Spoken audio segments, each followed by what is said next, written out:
하는 제목으로 함께 말씀을 합니다. 이 수넴의 한 귀한 여인, 부제를 달자면 여자의 일생, 이미자가 부른 여자의 일생, 이렇게 생각해 볼 수가 있을 것 같아요.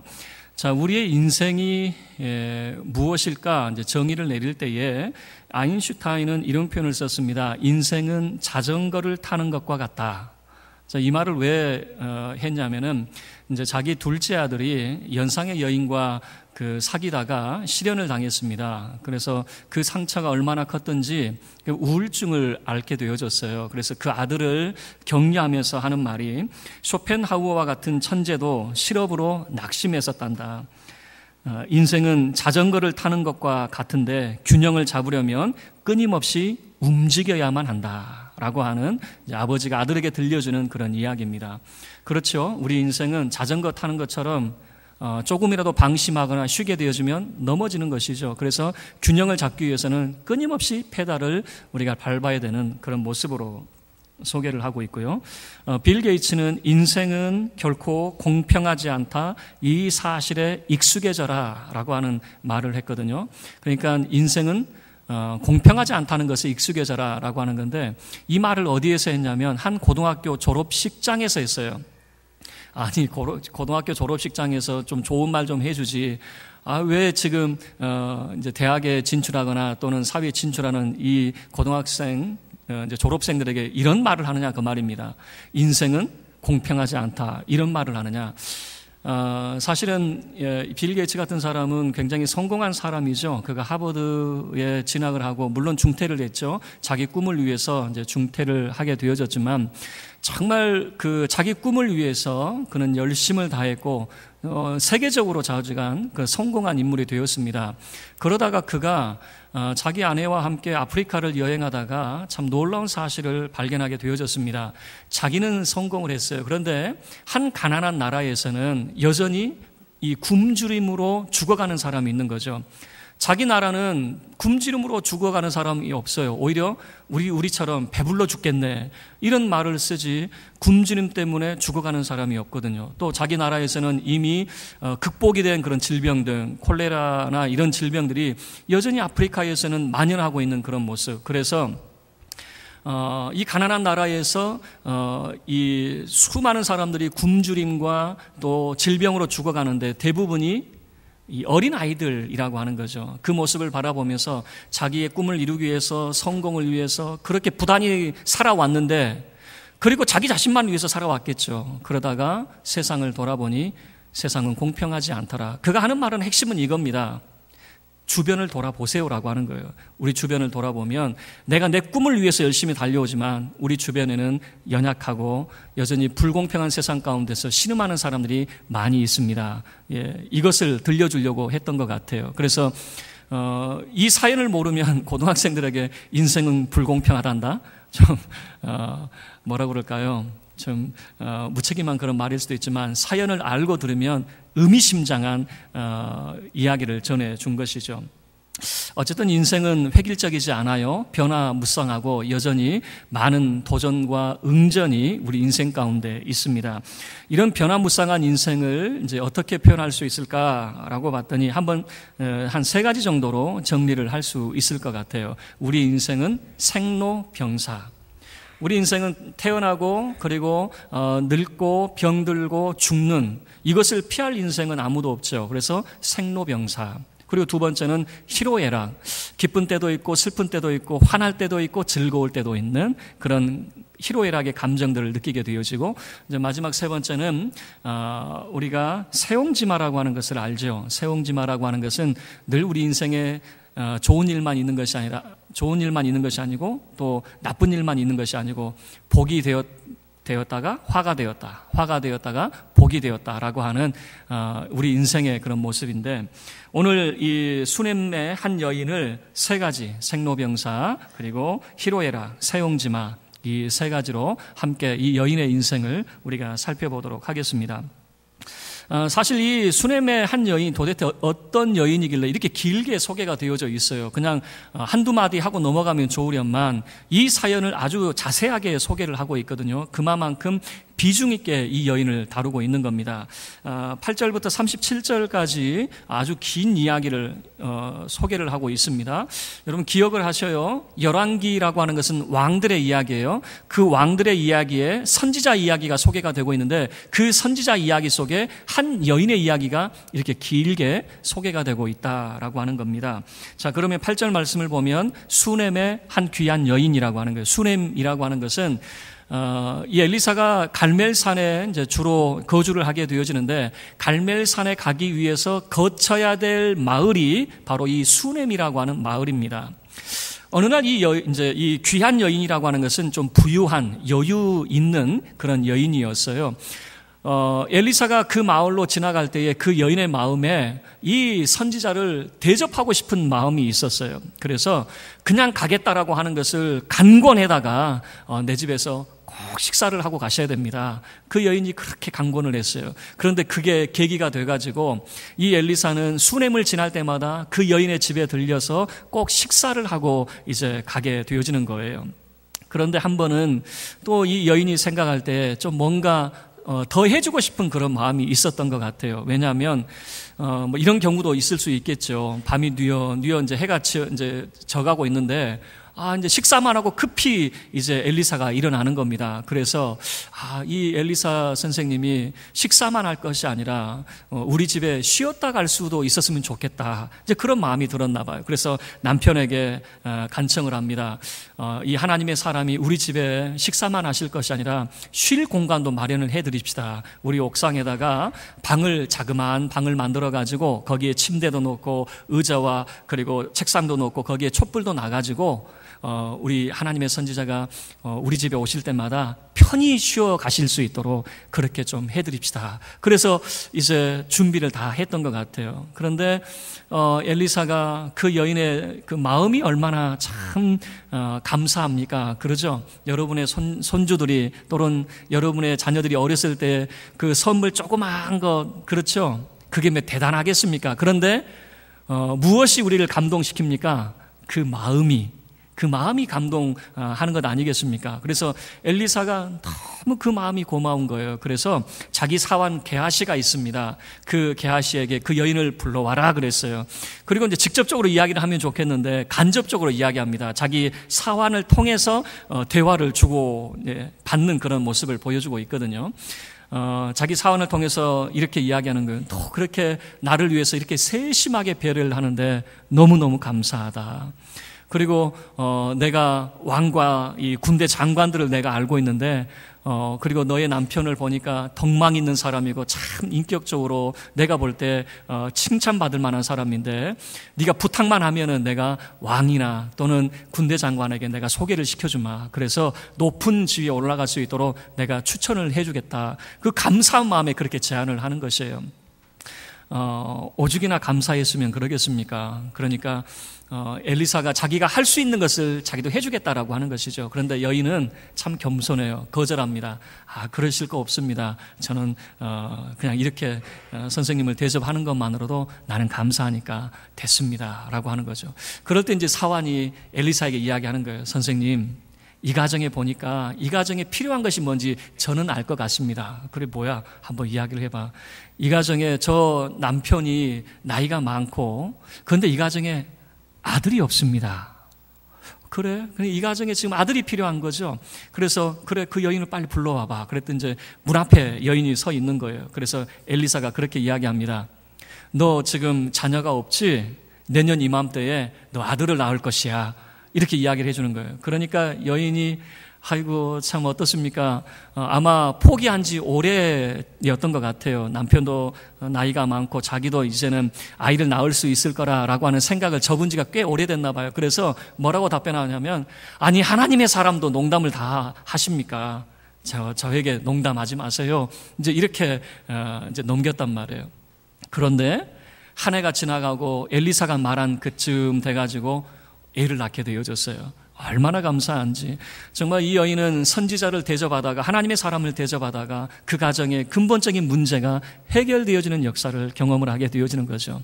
그걸로 끝나면 얼마나 좋습니까? 해피엔딩이죠. 우리가 드라마나 영화를 보면은 다 좋은 것으로 끝내니까 해피엔딩 같지만 인생은 그렇지 않아요. 우리 인생은 생로병사가 있게 되어지거든요.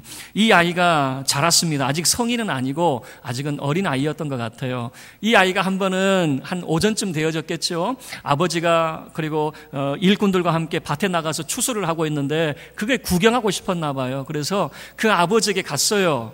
그런데 아버지를 보더니 이 아이가 하는 말이 뭐냐면 머리가 아팠나 봐요. 그러니까 두통을 앓았나 봐요. 그러면서 내 머리야, 내 머리야.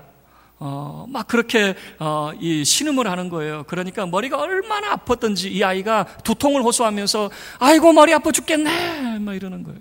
아버지가 얼마나 놀랬겠습니까? 그래서 일꾼을 시켜가지고 아니 이 아이 빨리 어머니에게 빨리 지금 돌려보내. 그래서 그 아이가 어머니 품에 이제 안기게 되어졌습니다.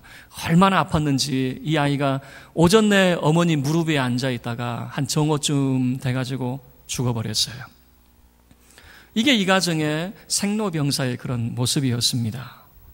자, 그리고 이제 21절부터 31절까지의 이야기는 희로애락이라고 하는 그런 내용에서 우리가 생각해 볼 수가 있을 것 같아요. 어머니의 심장이 어떻겠습니까? 이 정말 눈에 넣어도 아프지 않고 아깝지 않을 이 아들이 자기 무릎에 앉아있다가 죽었어요. 얼마나 마음이 아프겠습니까? 그러면 대성통곡할 것 같잖아요. 그런데 눈물조차 나오지 않았던 것 같아요. 우리가 슬픔을 겪어도 너무 큰 슬픔이 나오면 눈물이 나지 않잖아요. 저도 어린아이들을 키우지만 이놈들이 조금 이렇게 다치잖아요. 그러면 죽는다고 막 고래고래 소리를 질러요. 그런데 진짜 크게 사고를 당하면 한 10초 동안 말을 못해요. 이렇게. 진짜 아프면은 말이 안 나오잖아요. 이 여인은 제가 볼 때는 흐르지 않는 눈물이 나올 새가 없는 거죠. 그래서 김인숙 시인의 흐르지 않는 눈물이 아마 이 수냄 여인의 그 마음을 잘 보여주지 않을까 제가 소개를 해드리겠습니다. 슬프다 울고 싶은데 선뜻 울음이 터지지 않는다. 오랜 속 울음 때문이었을까 메말라버린 눈물 흐르지 않는 눈물이 가슴에서 장대비처럼 퍼붓는다. 이렇게 슬플 땐 비라도 내리면 좋으련만 보성보성하기만 한 하늘이 야속하기만 하다. 하늘은 맑기만 한데 내 가슴은 왜 이토록 우는가. 이 슬픔 주체할 수가 없게 내 가슴에 비가 내린다. 아마 이 여인의 아픔이 바로 흐르지 않는 눈물과 같은 그런 모습이 아닐까. 왜 그러냐면 아들이 자기 무릎에 앉아있다 죽었잖아요. 근데 이 여인은 아들의 죽음을 알리지 않습니다. 이 아들을 안고 엘리사의 방에 올라가서 그 엘리사의 침대에 눕혀놓고 성경을 보면 문을 닫았다라고 하는 표현을 쓰는데 아마 문을 잠가버린 것 같아요. 그래서 이 아들이 죽었다라고 하는 사실을 아무에게도 알리지 않은 것 같아요. 그리고 자기 남편에게 이렇게 이야기합니다. 지금 남편도 놀래서 빨리 들어왔겠죠. 지금 아들이 어떻게 됐는지 막 머리 아프다고 그렇게 죽는 신용을 했으니까 어떻게 됐을까. 남편도 들어왔겠죠. 그런데 아내가 남편에게 이렇게 이야기하는 거예요. 나에게 나귀하고 종 한 명을 좀 보내주십시오. 내가 갈멜산에 있는 이 엘리사 선지자를 내가 급히 만나보고 오겠습니다. 라고 이렇게 부탁을 하는 거예요. 남편이 아마 버럭 화를 냈을지도 몰라요. 지금 아들이 죽느냐 사느냐 하고 있는데 이게 무슨 말을 하고 있는지. 어머니가 돼가지고 말이야 지금 어디를 다녀오겠다고 하는지. 지금 안식일도 아니고 초하루도 아닌데 어디를 다녀오려고 그러느냐. 그런데 그 아내가 강경하게 이야기합니다. 급히 다녀올게요. 급히 다녀올 테니까 아무 걱정하지 마시고 나귀하고 종 한 명을 좀 붙여주십시오. 라고 하는 거예요. 그리고 이 여인은 이 갈멜산에 있는 그 엘리사를 향해서 가게 되어지는데 갈멜산과 수넴은 한 10km 정도 된 것 같아요. 그래서 하루길이면 급히 다녀오면 하루길이면 충분히 다녀올 수 있는 그런 거리였거든요. 그래서 자기 종에게도 이야기합니다. 너 쉬지 말고 급히 달려. 자, 갈멜산까지 우리 급히 가야 된다. 그리고 이제 갈멜산에 가까이 왔을 때에 엘리사가 저 멀리서 한 여인이 다가오는데 수넴 여인이 온다는 것은 알고 있어요. 그런데 그 오는 모습이 천천히 오는 것이 아니라 급하게 올라오고 있잖아요. 뭔가 사연이 있는 것이죠. 그런데 하나님께서 보통 때 같으면은 이 엘리사에게 가르쳐 주시거든요. 이 여인에게 무슨 일이 벌어졌는지 가르쳐 주시는데 그날따라 안 가르쳐 주시는 거예요. 그래서 저 여인이 뭔가 사연이 있어서 급히 오고 있는데 무슨 일일까? 그래서 자기 사환을 보냅니다. 게하시를 보내면서 너 그 여인에게 마중 가서 좀 물어봐라. 그녀에게 지금 평안하냐, 남편은 평안하냐, 아이는 평안하냐, 좀 가서 물어보고 와라 라고 이제 마중을 보냅니다. 그 사환이 가서 그 여인을 만나서 당신도 평안하고 남편도 평안하고 아들도 평안합니까? 그랬더니 다 평안합니다 그랬거든요. 그래서 아무 일 없는 줄 알았어요. 그러더니 그 여인이 엘리사 앞에 오더니, 아니 벼랑간 엘리사의 발 앞에 무릎을 꿇더니 엘리사의 발을 팍 부둥켜 안는 거예요. 아니 그러니까 게하시도 아마 놀래고 엘리사도 놀랬겠죠. 그 사환이 도대체 이게 무슨 일입니까? 그래서 그 여인을 떼어내려고 그랬어요. 이러면 안 됩니다고 떼어내려고 할 때에 엘리사가 이제 말립니다. 가만 놔둬라. 지금 이 여자가 괴로운 일을 당하고 그 마음에 정말 큰 고통이 있는데 뭔가 사연이 있는데 말이야, 하나님이 내게 알려주지 않았어. 그 여인이 그냥 가만히 놔둬봐. 엘리사의 발을 부둥켜 안은 채 그 여인이 이제 하소연을 하는 거죠. 어떤 이야기를 하는지 잘 보세요. 28절 이야기를 하게 되어집니다. 28절 보시면, 여인이 이르되 내가 내 주께 아들을 구하더이까 나를 속이지 말라고 내가 말하지 아니하더이까. 이 말은 뭐냐면 이런 거죠.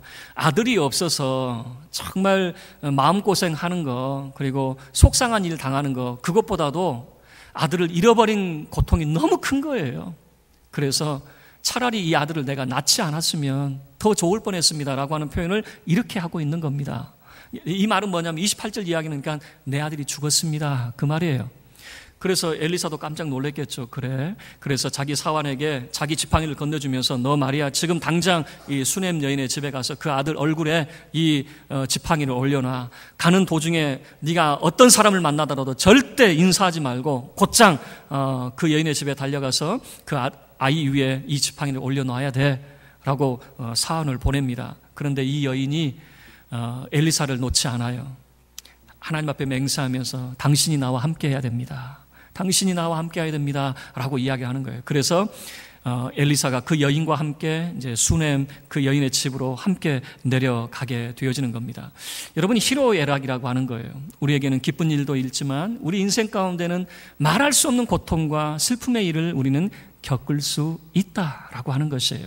그리고 마지막 세옹지마라고 하는 겁니다. 32절부터 37절까지의 이야기는 세옹지마예요. 어떤 일이 우리에게 화가 복이 될 수도 있고 복이 화가 될 수도 있는 그런 모습이거든요. 이 여인에게 있어서 바로 이런 것 아니겠습니까? 복이 화가 된 게 뭐냐면 그 아들이 복덩어리였는데 죽어버렸잖아요. 그 어머니 무릎에 앉아있다가 그가 죽었잖아요. 복이 화가 되어져 버렸거든요.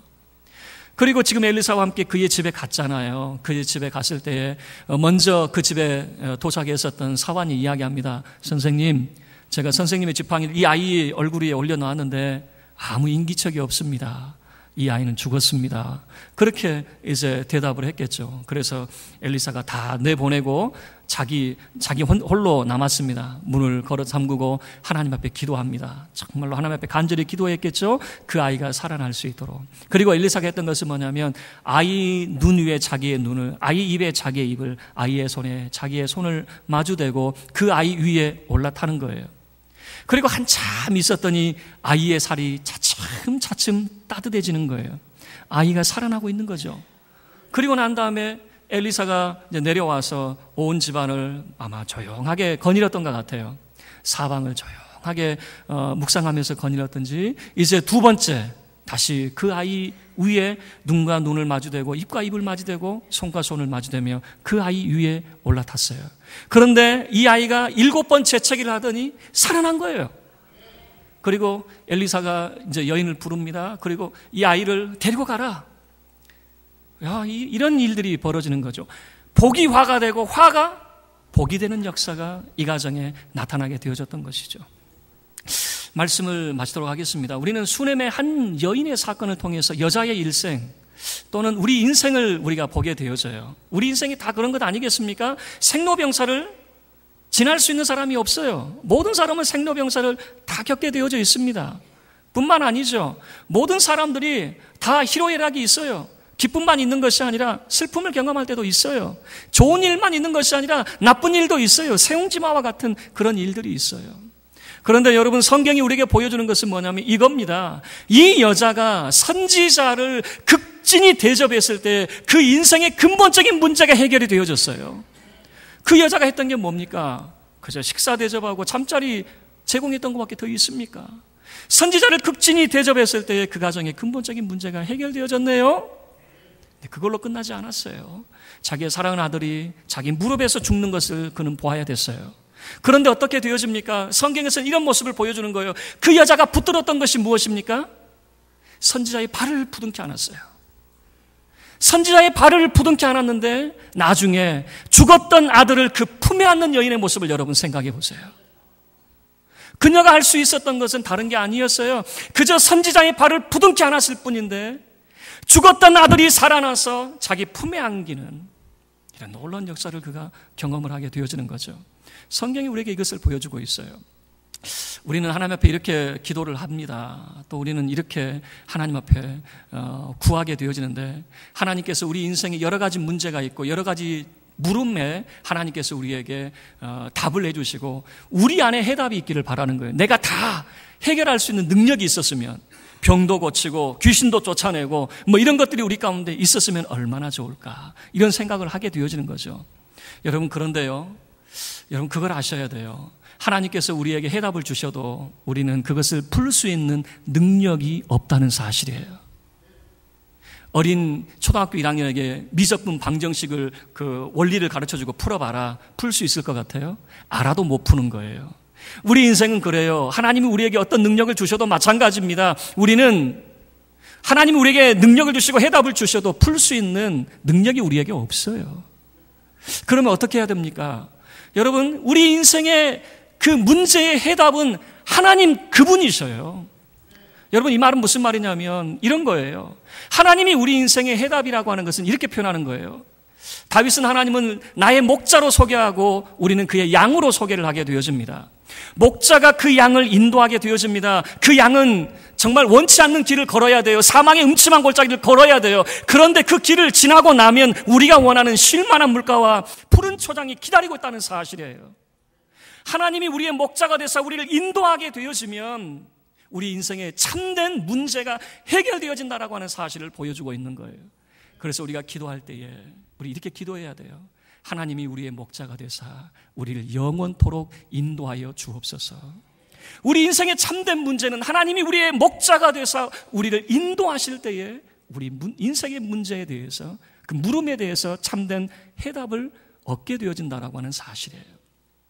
그녀가 할 수 있었던 것, 그러면 우리가 하나님이 우리 인생의 참된 해답이 되어진다면 어떻게 해야 되느냐? 하나님을 붙드는 거예요. 그녀가 할 수 있었던 것은 그 발을 부둥켜 안은 거예요. 그녀가 했던 게 도대체 뭐예요? 선지자의 발을 부둥켜 안은 것뿐이었어요. 그러나 그의 삶 속에 놀라운 변화를 그가 경험하는 것 아니겠습니까? 저와 여러분은 우리 인생의 참된 해답이 하나님이심을 고백하게 되어지기를 바라고 그 하나님을 붙들 수 있게 되어지기를 바랍니다. 하나님이 여러분 인생의 참된 해답이 되셔서 하나님을 붙들므로 여러분의 인생의 모든 문제가 해결되어지고 슬픔이 변하여 기쁨이 되어지고 화가 변하여 복이 되는 역사가 있기를 주의 이름으로 축원합니다. 우리 다 같이